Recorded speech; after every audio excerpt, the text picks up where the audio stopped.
السلام علیکم بچوں، جو میں آج کہانی لایا ہوں اس کا نام ہے بیوقوف گدھا۔ ایک مرتبہ کا ذکر ہے کہ ایک آدمی کے پاس ایک خوبصورت کتا تھا۔ اس کتے سے بہت پیار کرتا تھا۔ وہ اسے اپنے پاس بٹھا کر کھانا کھلاتا۔ کتا بھی ہر وقت اس کے پیچھے پیچھے دم ہلاتا پھرتا اور جہاں وہ جاتا ساتھ ساتھ ہو لیتا۔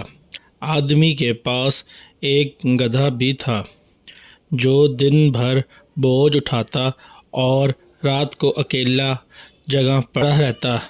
ایک دن گدھے نے کھڑکی میں منہ ڈال کر مالک کے کمرے میں جھانکا تو دیکھ کر حیران رہ گیا کہ کتا مزے سے کھانا کھا رہا تھا اور مالک پاس بیٹھا اسے چمکا رہا تھا۔ گدھا اسے دیکھ کر جل گیا اور دل میں کہنے لگا، آخر میرا مالک اس کتے کو اتنا پیار کیوں کرتا ہے؟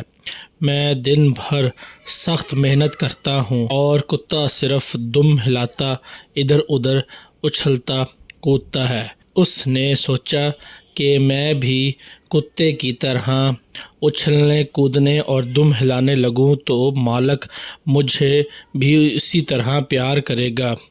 یہ خیال کر کے گدھا ڈھیچوں ڈھیچوں کرتا اور دم ہلاتا جھٹ مالک کے کمرے میں گھس گیا۔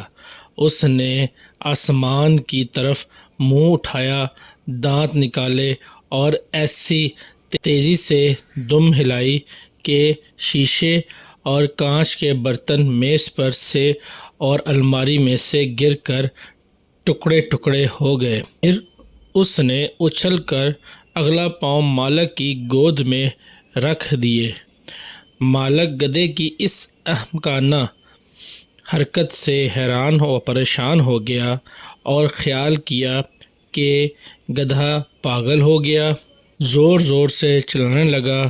شور و غل کی آواز سے قریب کے ہمسائے بھاگ آئے اور گدھے کی حرکت اور چیخ و پکار سن کر ان کو بھی یقین ہو گیا کہ گدھا پاگل ہو گیا ہے۔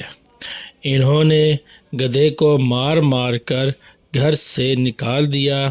بیچارہ گدھا اس سب کے لیے تیار نہیں تھا اور دل میں کہنے لگا، جو کتا کرتا ہے وہی میں نے بھی کیا، مگر وہ اسے پیار کرتا ہے اور مجھے مارے، یہ کہاں کا انصاف ہے۔ Please subscribe my channel, press the bell button, like and share. Thank you for watching.